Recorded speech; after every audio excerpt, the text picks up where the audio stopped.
The title, Layla's here. Before I start, I just wanted to say thank you, Layla, for that presentation.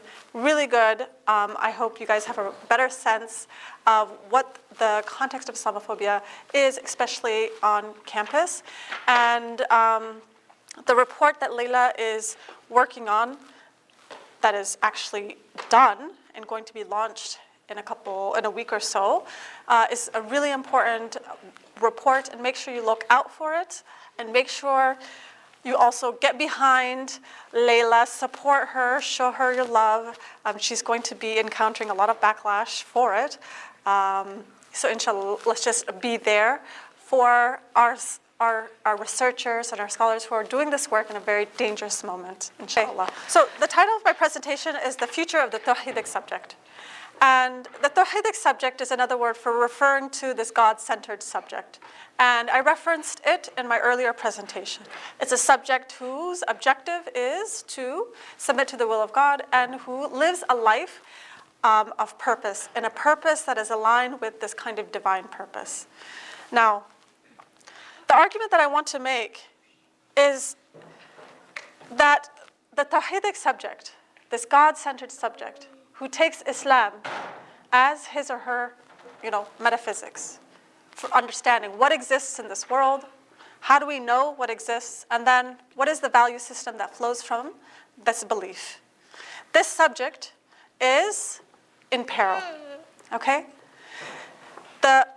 What we do now determines the existence of the Tawhidic subject, both the physical body of the Tawhidic subject, but also the spirit, the soul, and the spiritual practice of the Tawhidic subject. What Layla nicely set up for me is that Islamophobia relies on racialization. Racialization is this idea that you create racial categories, okay? Races don't exist. We know that. I had this presentation, but for those who weren't there, races don't exist, okay? Biologically, there is no basis for races. What we have done, right, this is the European colonial enterprise, is to create race, to create racial categories. It's what they've done through disciplines such as sociology and anthropology is to say, here is the human kind, and these are the racial categories that constitute it. And here are the reasons why they are different, and therefore they need to be classified as a race apart. But this was an entirely intellectual, imperial endeavor. What race did for the European colonial enterprise was that it justified enslavement, depopulation, ethnic cleansing, and extraction of natural resources, and also extraction of labor. What race is a permission to make certain lives killable, to make certain lives enslavable, and to eliminate certain populations entirely from the planet. That's what race is. It's the authorization to put certain populations to death. So if we're saying that races don't exist, but there is a process of racialization that has produced Muslim people as a race, then because we're racialized, we've also been made killable. So the implications of Islamophobia as a form of racism, Layla asked you to raise your hand if you believe Islamophobia is a form of racism. The implication is that if you do, then you also are aware that racism creates the conditions for the death of a racialized population. So if Muslims are racialized, then the conditions for elimination of Muslim people is here. The conditions are here. Okay? Palestine is Exhibit A. We're seeing it happen in real time, but there are other genocides underway against Muslim populations. The Uyghur Muslims in China, the Rohingya Muslims in Myanmar, and even Genocide Watch has said the conditions for genocide are present in India. Islamophobia, for me, brings our focus to the fact that the conditions for the elimination of the Muslim population are here. And we should center this focus. The Islamophobia is about living and dying. Okay, it's about life and death. If we do not understand the implications of race and racism, then we will lose sight that what is at stake is our very existence, our physical existence and our spiritual existence. And this is why I say that what's at stake here is the Tawhid subject, okay? There are several ways to die from Islamophobia. This morning we talked about spiritual death. Okay, we already talked about spiritual death. I don't have to talk about spiritual death again. There's another distinguished guest amongst us now, another distinguished person of learning. I have to say that because he's my husband, and he might not appreciate that I don't know, what else? I'm just saying something now. Okay. What was I saying? Something about Islamophobia. Spiritual death. Okay. So spiritual death, we talked about this morning. I don't have to go through it, okay? I hope you understand that spiritual death is a way in which you can die from Islamophobia. There are other ways to die that concern our bodies, that concern the actual physical population. There are 3 ways to die. I will go through them very quickly, okay? Some of you have already seen this, but for those of you who have not, I think this is important. One way we can die from Islamophobia is from immediate death, okay? Think drone warfare, think targeted killing by assassination, think airstrikes, think about what's happening in Gaza. Think about also examples that you wouldn't normally associate with political death.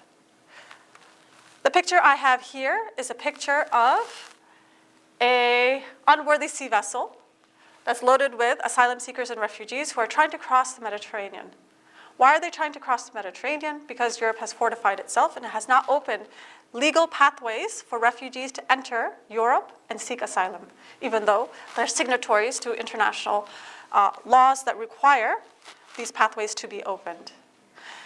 The UN has identified the Mediterranean as one of the most deadliest routes into Europe.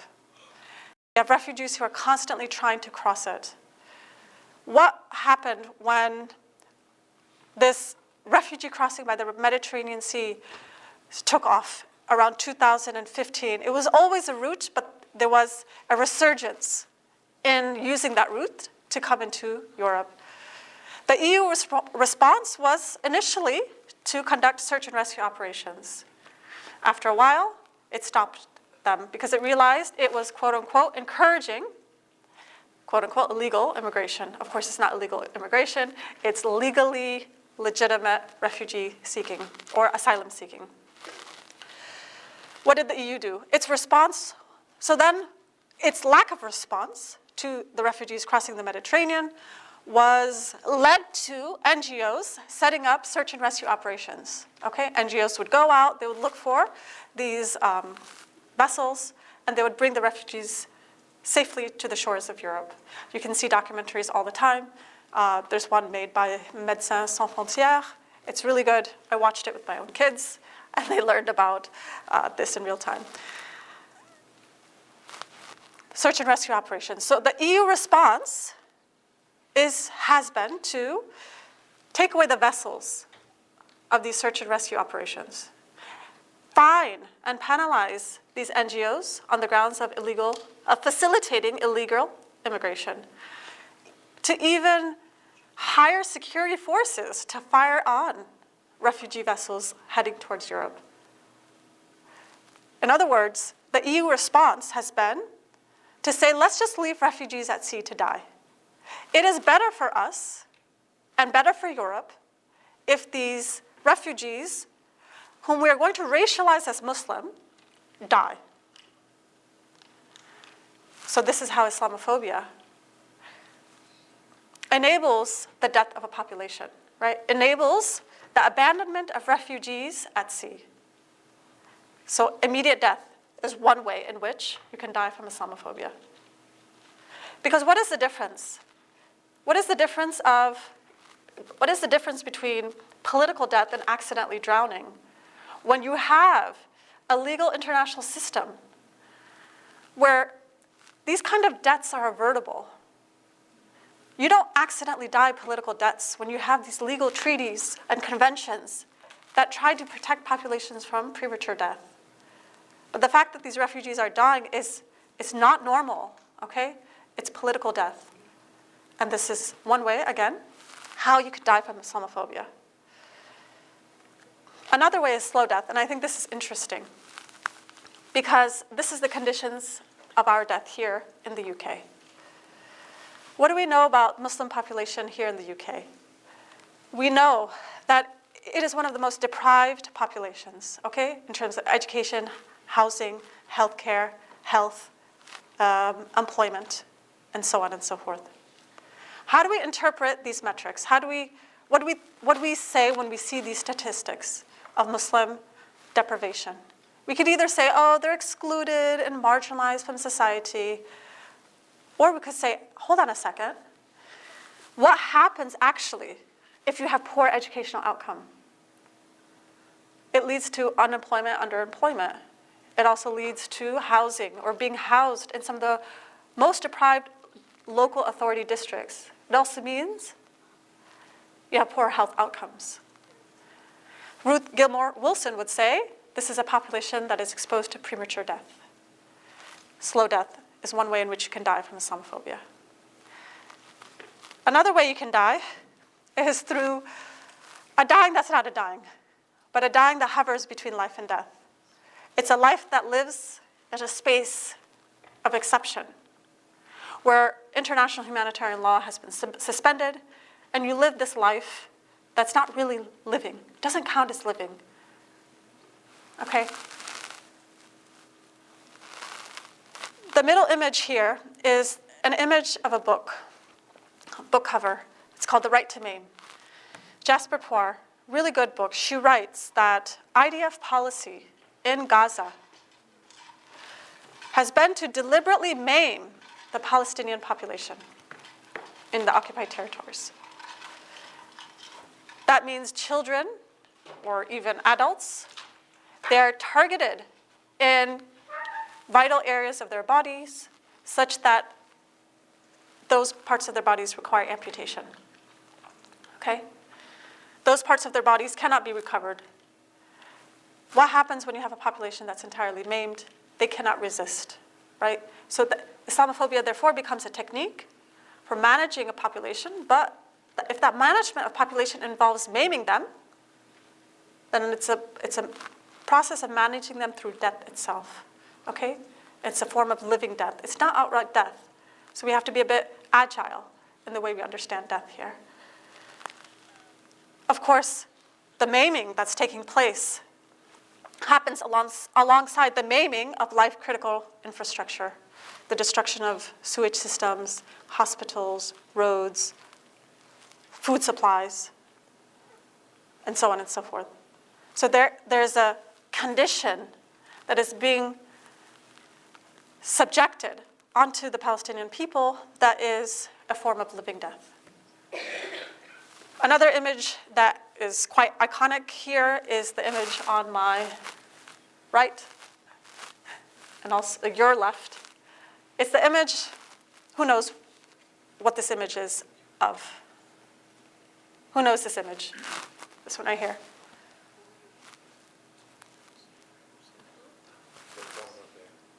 Who said it? Yeah? Yes.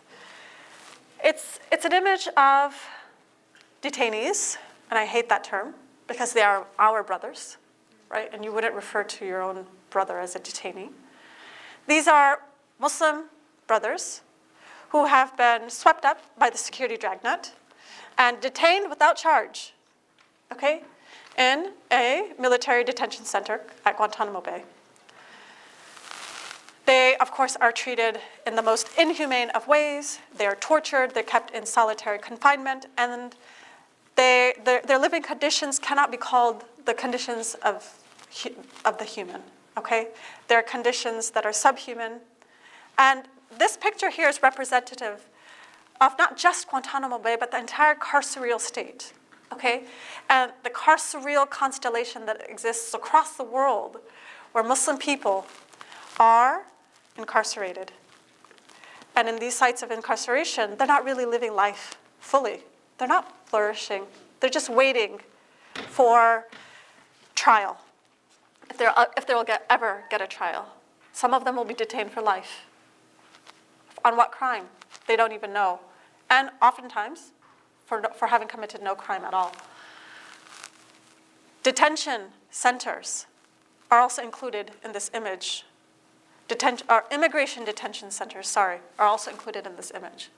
You have refugees who are trying to seek asylum in wealthier nations, and they're detained in these immigration detention facilities that are akin to prisons. And you can read about this in Liz Feketi's work. You can read about it in Arun Kandani's work. They're essentially prisons for immigrants and for refugees. And they're basically living between life and death as they wait for their asylum applications to be processed. The final image is an image of a refugee camp without going into a lot of detail. The living conditions, once again, of these refugees have been described by people as death worlds, okay? They're conditions where people live between life and death. They don't have access to water, to food, to education. Children are stunted. They're just whiling away their time, waiting for the political situation to change so they can be repatriated either back home or perhaps be able to be relocated through UN refugee agencies. And they call these refugee camps the warehouses of the disposable for a reason, because they're about containing populations to keep them from reaching the borders of wealthy nations where asylum claims can be made. And what has permitted this? What has permitted the refugee camp? Because we imagine the refugee camp as being this humanitarian solution for forced displacement. But they are not, okay? They're far from humanitarian. Refugee camps should be places of temporary settlement where the refugee passes quickly as they are repatriated.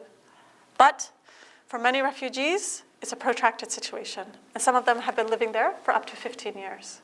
And this is an aberration. It should never be accepted as the norm. These are populations, Muslim populations, living between life and death. So living death is another way to die from Islamophobia. We talked about spiritual death this morning. Brief recap for those who weren't there. It's about unmaking the Muslim eye and remaking it as a liberal eye. So those are the four modalities of racialized death, okay? Immediate death, slow death, living death, and spiritual death. One death refers to physical death, and one form of death is the death that happens within. So in my research, I'm trying to theorize what happens what do you call this figure, this racial figure of the Muslim that is trapped between physical death and spiritual death? And I've been trying to theorize this figure through the notion of besieged life. And it draws on, the existing literature on bare life and precarious life and the death-bound subject and so on and so forth. But that's for the social scientists in here who are interested. But for those of you who don't really care and you're in engineering, besieged life is this life that is besieged by death, that faces death on two fronts, right? A biopolitical front through healthcare, through lack of access to health and healthcare, and unemployment and education.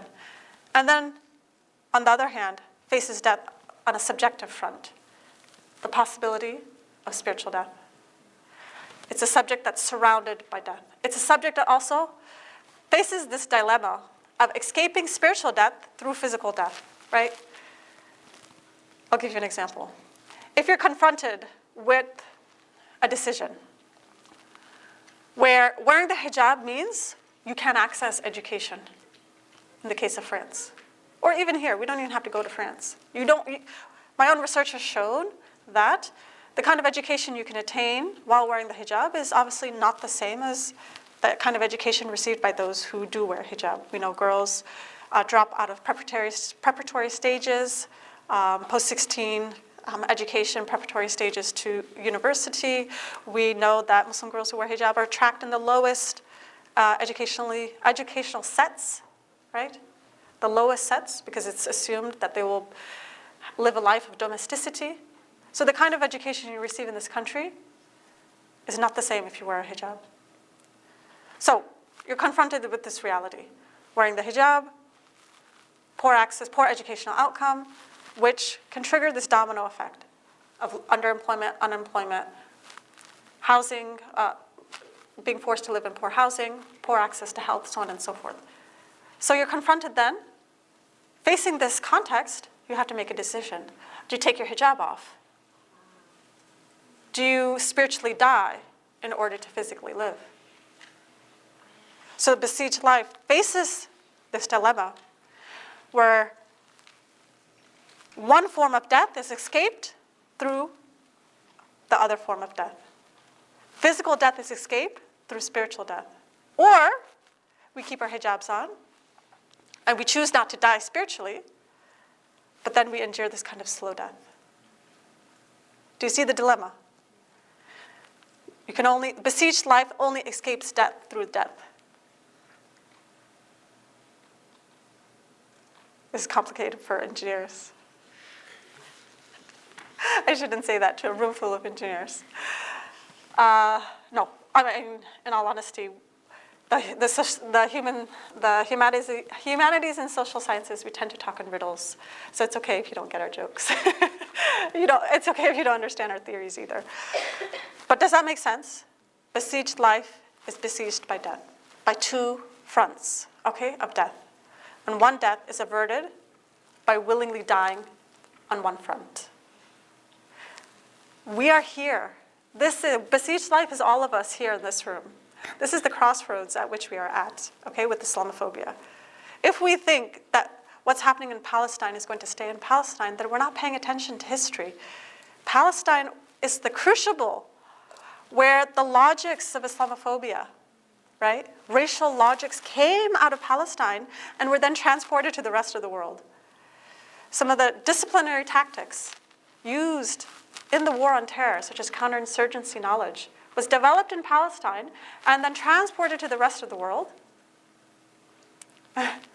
Transported to the rest of the world under the banner of the war on terror. What happens in Palestine is not going to stay in Palestine.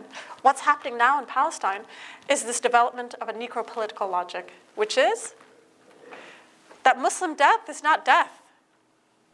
Muslim death is a political necessity to avert what? A threat. To avert the development of a threat that can destabilize a nation state. That's what Palestine is doing right now, is that it's creating these formulations where Muslim life can be put to death without any kind of political resistance. And it can be even approved on the international scale, on the international stage, okay? In the way that the death of Palestinians has been completely approved by global international actors. Why am I talking about Palestine? To say that we've reached a particularly dangerous moment in history where the physical death and the spiritual death that I'm talking about here, or the conditions of physical death and spiritual death, can become much more exacerbated, right? So this is the part where I get practical, and I do that badly. I do theoretical work well. The moment you ask me to be practical, I will say, you just take my theory and you think of it. Even my children could be more practical than me. But all I have to say is that, do you want to live or do you want to die? Okay, what's at stake is life and death. What's at stake is the life of Muslim populations, both physically and spiritually. If we do not do anything to save our lives. Who will save your life for you? It's a matter of do or die. Right now, we are at a moment in history where what we do now will determine the flourishing of Muslim populations, not just here in the UK, but across the world. What we do now determines if there will even be political activism amongst Muslim people, or if the Muslim Ummah will even look like the Muslim Ummah that it does today. It's our job to do something. And as they always say, rights, they are not given to you. You have to take them, right? Nobody's going to come to you and say, here are your liberal rights to life and sovereignty. Take them. No, history has shown that you have to fight for your rights. And you have to fight now for your right to live. You have to fight for life. If you don't, then you will die. If you don't, you're going to die. So what choice do you have now? And Allah says in the Quran that He's not going to change the condition of people until they change what's in themselves. So the question is, okay, we have to do something. Life is at stake here. What do we do? Well, you have to start with the workshop that we had earlier this morning. To change what's outside, you have to start by changing what's inside.